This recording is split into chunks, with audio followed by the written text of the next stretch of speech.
IPL కొత్త schedule వచ్చేసింది. అంటే మిగిలిన 17 మ్యాచెస్కు 6 వెన్యూస్లో ఈ మ్యాచెస్ని నిర్వహించబోతున్నారనమాట. 2 డబుల్ హెడర్ మ్యాచెస్ ఉన్నాయి. సో క్లియర్ కట్గా ఈ ఐపీఎల్ ముగింపు దశకు వచ్చేసింది.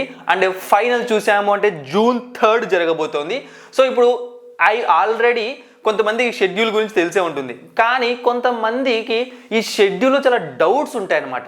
సో ఆ డౌట్స్ ఏంటి అంటే, ఎందుకు హైదరాబాద్లో, కోల్కతాలో, చెన్నైలో మ్యాచెస్ లేవు, ఇంకా ఎందుకు షెడ్యూల్లో play offs, final match venues decide చేయలేదు, అండ్ ఇంకా పెద్ద డౌట్ ఏంటి అంటే, అసలు ఓవర్సీస్ ప్లేయర్స్ ఐపీఎల్ ఆడడానికి వస్తున్నారా రాలేదా, ఆర్సీబీ జోస్ హ్యాజల్వుడ్ ఆడతాడా లేదా.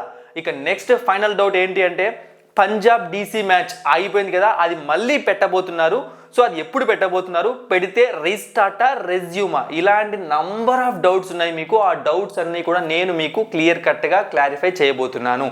అండ్ ఇంకొక విషయం ఏంటి అంటే, ఇక్కడ సో నిన్న నైట్ వచ్చిందనమాట ఈ షెడ్యూల్ అన్నది. సో నాకు ఎక్కడ వేయాలి ఏంటి అర్థం కాలేదు, ఎందుకంటే మనకు టెలిగ్రామ్ ఛానల్ లేదు కదా మీకు త్వరగా క్విక్ అప్డేట్ ఇవ్వడానికి. సో మార్నింగ్ నాకు కొంచెం గుర్తుకు వచ్చింది, మనకు వాట్సాప్ ఛానల్ ఉంది కదా, సో వాట్సాప్ ఛానల్లో నేను పోస్ట్ చేశాను, డిస్క్రిప్షన్ బాక్స్లో లింక్ ఉంది, ఎవరైనా చూడాలనుకుంటే వెళ్ళి చూసేయండి. ఇది జస్ట్ మీకు అప్డేట్స్ కోసం మాత్రమే చెప్తున్నాను. ఇప్పటి నుంచి ఇంపార్టెంట్ అప్డేట్స్, అంటే ఇలా దుమ్ము లేచిపోయే అప్డేట్స్ ఏమైనా ఉంటే నేను అక్కడ ప్రొవైడ్ చేయడానికి ట్రై చేస్తూ ఉంటాను. సో డిస్క్రిప్షన్ బాక్స్లో లింక్ ఉంది, వెళ్ళి చూసేయండి. సో షెడ్యూల్ చూసాము అంటే టోటల్గా 17 మ్యాచెస్ అనమాట, 6 వెన్యూస్. ఆ 6 వెన్యూస్ ఏవి అంటే బెంగళూరు, జైపూర్, ఢిల్లీ, లక్నో, ముంబై, అహ్మదాబాద్. సో ఈ 6 వెన్యూస్లో ఈ రిమైనింగ్ మ్యాచెస్ అన్ని జరగబోతున్నాయి 2025 ఐపీఎల్లో. అండ్ రెండు సండేస్లో మాత్రమే డబుల్ హెడర్స్ కనిపించబోతున్నాయి, మిగతా అన్నీ కూడా మనకు సెట్ అయ్యే విధంగా ఒక్కొక్క మ్యాచ్ మాత్రమే ఉంది. అండ్ ఫైనల్ మ్యాచ్ మాత్రం ఎవరో ఎక్స్పెక్ట్ చేయని విధంగా ఈసారి ట్యూస్డే పడింది అనమాట. So June 3. సో ఐపీఎల్ ఎప్పుడు స్టార్ట్ అవుతుంది మళ్ళీ అంటే 17th మే, అంటే ఈ వీక్లోనే 17th మే స్టార్ట్ కాబోతుంది. ఇక్కడ చిన్న ఒక చెప్పుకోదగ్గ విషయం ఏంటంటే, ఎక్కడైతే అంటే ఎవరితో అయితే ఐపీఎల్ స్టార్ట్ అయిందో ఆర్సీబీ కోల్కతా మ్యాచ్, మళ్ళీ ఈ రిమైనింగ్ మ్యాచెస్ కూడా ఆర్సీబీ కోల్కతా మ్యాచ్తోనే స్టార్ట్ కాబోతున్నాయి. ఈసారి బెంగళూరులో మ్యాచ్ ఉండబోతోంది చిన్నస్వామి స్టేడియంలో. ఇది. అండ్ ఇప్పుడు ఇంకొక విషయానికి వద్దాము, ఇంపార్టెంట్ అప్డేట్. ఓవర్సీస్ ప్లేయర్స్ ఈ 2025 ఐపీఎల్ ఆడడానికి వస్తున్నారా రావట్లేదా. సో యాజ్ ఆఫ్ నౌ ఈ వీడియో చేస్తున్న టైం వరకు ఎవరు వస్తారు ఎవరు రారు అనేది ఎవరికి క్లారిటీ లేదు. బట్ టీమ్స్ అన్నిటికీ కూడా మెసేజ్ అయితే పాస్ చేశారు. ప్రతి ఒక్కరు ఈరోజు ఈ ట్యూస్డే, అంటే ఈరోజు ఈ వీడియో చేస్తున్న టైంకి ట్యూస్డే, సో ఈ రోజు లోపు అందరూ వచ్చి వాళ్ళ టీమ్స్తో జాయిన్ అవ్వాలి అని చెప్పి. అయితే మీరు చూసారంటే June 3 మనకు ఐపీఎల్ ఫైనల్ ఉంది. మరి ఇంకొక ఆ తర్వాత 1 వీక్లోనే June 11 అనుకుంటాను వరల్డ్ టెస్ట్ ఛాంపియన్షిప్ ఉంది. సో దాని ప్రకారం చూసుకున్నప్పుడు ఆ వరల్డ్ ఛాంపియన్షిప్లో ఉన్న టీమ్స్లోని మెంబర్స్ ఎవరు కూడా ఐపీఎల్కి రాకపోవచ్చు. ముఖ్యంగా అంటే మీకు తెలుసు కదా, Australia and south Africa players. So ఎవరు లేరా అంటే ప్యాట్ కమిన్స్ ఉన్నాడు, అండ్ అలాగే రబాడా ఉన్నాడు, అలాగే ట్రిస్టన్ స్టెప్స్, ఇలా చాలామంది ప్లేయర్స్ ఉన్నారు అనమాట. సో ఇక్కడ ప్రాబ్లం ఎక్కడ వస్తుంది అంటే, ఐపీఎల్ పెట్టుకునేటప్పుడు ఇప్పుడు ప్లేయర్స్ అగ్రిమెంట్ సైన్ చేయాల్సి వస్తుంది కదా, అందులో ఒక క్లాజ్ ఉంటుందట. ఆ క్లాజ్ ఏంటి అంటే, బియాండ్ ద క్రికెట్, అంటే ఇప్పుడు వీళ్ళు ఆడుతున్న ఐపీఎల్ కన్నా పెద్ద ప్రాబ్లం ఈవెన్ వాళ్ళ పర్సనల్ లైఫ్స్లో కానీ లేకుంటే ఇంకొక విధంగా కానీ వస్తే వాళ్ళు ఆ కాంట్రాక్ట్ని ఫాలో అవ్వాల్సిన అవసరం లేదు. సో మీకు తెలిసి అగ్రిమెంట్ అంటే చాలా క్లాస్ ఉంటాయి, అందులో ఒక చిన్న క్లాజ్, ఇది ఒక లూప్ హోల్ అనమాట. సో దాని ప్రకారం చూసుకున్నప్పుడు వాళ్ళు అనుకుంటే ఇప్పుడు ఈ ఐపీఎల్ని ఎగరగొట్టచ్చు కూడా, అంటే అందరూ కాదు, కొంతమంది రాకూడదు అనుకునే వాళ్ళు. సో ఆ క్లాజ్ని కొంతమందిని ఫాలో అవుతారు అని చెప్పి అంటున్నారు. అందులో ముఖ్యంగా ఈ ఆస్ట్రేలియా ప్లేయర్స్ ఉన్నారని చెప్పి వార్తలు వస్తున్నాయి. బట్ ఇప్పటి వరకు టీంతో ఎవరైతే జాయిన్ అయ్యారో వాళ్ళు మాత్రం ఖచ్చితంగా ఆడతారు. ఇక నెక్స్ట్ మీరు చూసారు అంటే ఇంకొకటి మనం నార్మల్గా ఆలోచిస్తే, సో చాలా పెద్ద ఇష్యూ ఇది. సో వార్ జరుగుతుందా లేదా పక్కన పెట్టేస్తే, ఇప్పటివరకు అయితే మనకు వార్ జరుగుతుందని చెప్పి క్లారిటీ లేదు, జరగదని క్లారిటీ కూడా లేదు. సో ఎందుకంటే మన వాళ్ళు జస్ట్ సీజ్ ఫైర్ మాత్రమే చేశారు, వార్ని ఆపలేదు. మేము ఇంకా కంటిన్యూ చేస్తామని చెప్పి నరేంద్ర మోదీ క్లియర్గా మెన్షన్ చేశాడు, అంటే పాకిస్తాన్ వాళ్ళు మమ్మల్ని గెలికితే. సో మళ్ళీ వార్ వస్తే వాళ్ళు ఇరుక్కుపోతే ఇక్కడ. సో ఇలాంటివన్నీ డౌట్స్ ఉంటాయి కాబట్టి వీళ్ళు కూడా ఆలోచిస్తారు, వాళ్ళు పాసిబుల్ కాబట్టి ఎందుకు రిస్క్ చేయడం అని వదిలిపెట్టేస్తారు. వాళ్ళ మీద రివెంజ్ తీర్చుకోవడం ఇలాంటివి ఏం చేయరు అనమాట. నెక్స్ట్ ఐపీఎల్ తీసేయడం ఇలాంటివి ఏమీ ఉండవు.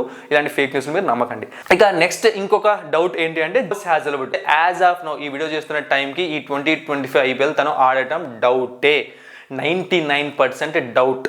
ఎందుకంటే తను ఏదో ఈ డబ్ల్యూటీసీ లేకుంటే ఇలాంటివన్నీ రీజన్స్ చెప్పట్లేదు అనమాట. బేసిక్గా తనకు షోల్డర్ ఇంజురీ అయిందట, అందుకే అని చెప్తున్నారు. ఒకవేళ అదే నిజమైతే ఆర్సీబీకి ఖచ్చితంగా పెద్ద ప్రాబ్లమే అవుతుంది ఈ 2025 ఐపీఎల్. ఎందుకంటే వాళ్ళు చాలా మంచి ఫామ్లో ఉన్నారు, మంచి స్టేజ్లో ఉన్నారు, పాయింట్స్ టేబుల్లో ఫైనల్స్కి వెళ్తున్నారు, అందరూ ఎక్స్పెక్ట్ చేస్తున్నారు. ఈ టైంలో ఇది చాలా వాళ్ళకు హార్ట్ బ్రేకింగ్ న్యూస్ అవుతుంది. ఇక నెక్స్ట్ చూసాము ఇంకొక డౌట్ మీకు. సో ఎప్పుడు పంజాబ్ ఢిల్లీ మ్యాచ్ ఎప్పుడు అయిపోయిందో మీకు తెలుసు, ధర్మశాల గ్రౌండ్లో. సో ఆ మ్యాచ్ ఎప్పుడు జరుగుతుంది? సో May 24th ఆ మ్యాచ్ జరగబోతుంది అనమాట, జైపూర్ గ్రౌండ్లో.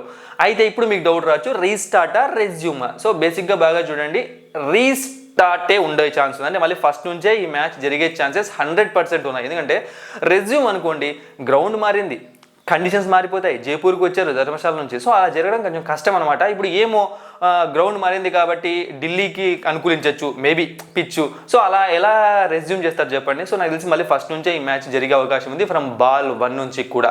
చూద్దాం మరి ఏం జరుగుతుందో. ఇదనమాట. అండ్ ఇంకొక విషయం మీకు చెప్పాను కదా ఆల్రెడీ. సో 6 వెన్యూస్లో జరగబోతుంది. ఇక హైదరాబాద్లో, అలాగే బెంగళూరులో, హైదరాబాద్లో, చెన్నైలో కొన్ని చోట్ల ఎందుకు మ్యాచెస్ జరిపించలేదు అని మీకు డౌట్ రావచ్చు.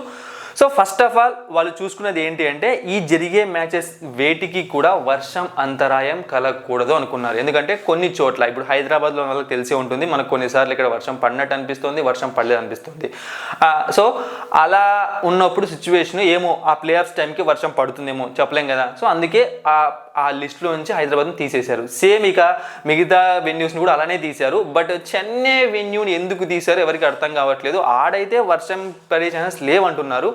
మరి దీన్ని మనం డాట్స్ని కనెక్ట్ చేసుకున్నాము అంటే, ఎంఎస్ ధోని కొన్ని సందర్భాల్లో చెప్పాడు తన లాస్ట్ మ్యాచ్ ఎప్పటికీ చపాకులో ఉంటుంది అని చెప్పి. సో ఇప్పుడు చెన్నై అయితే ప్లే ఆఫ్స్కి రాలేదు, సో మధ్యలోనే వెళ్ళిపోయారు. సో చెన్నై ధోనికి ఒకటి మంచి ఏమంటారు ఫేర్వెల్ కావాలంటే అది ప్లే ఆఫ్స్ మ్యాచో, ఫైనల్ గెలవడం ఇలాంటివి ఉంటే బాగుంటుంది కదా.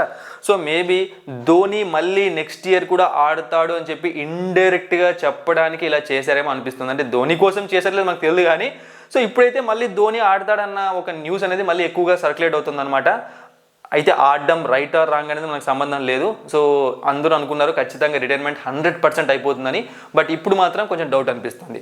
ఇది ఒకవేళ ధోని రిటైర్మెంట్ ప్రకటిస్తే మాత్రం ఇది ధోనికి ఎటువంటి సంబంధం లేదంటే, ధోనికి సంబంధం లేదంటే ధోని ఇన్వాల్వ్ అయ్యాడని కాదు. So Chennai Super Kings franchisee కానీ బీసీసీఐ కానీ ఏం ఇన్వాల్వ్ అవ్వలేదు, వాళ్ళకి కకృతి పడలేదు ధోని స్టార్డమ్ని యూజ్ చేసుకోవడానికి అని అర్థము.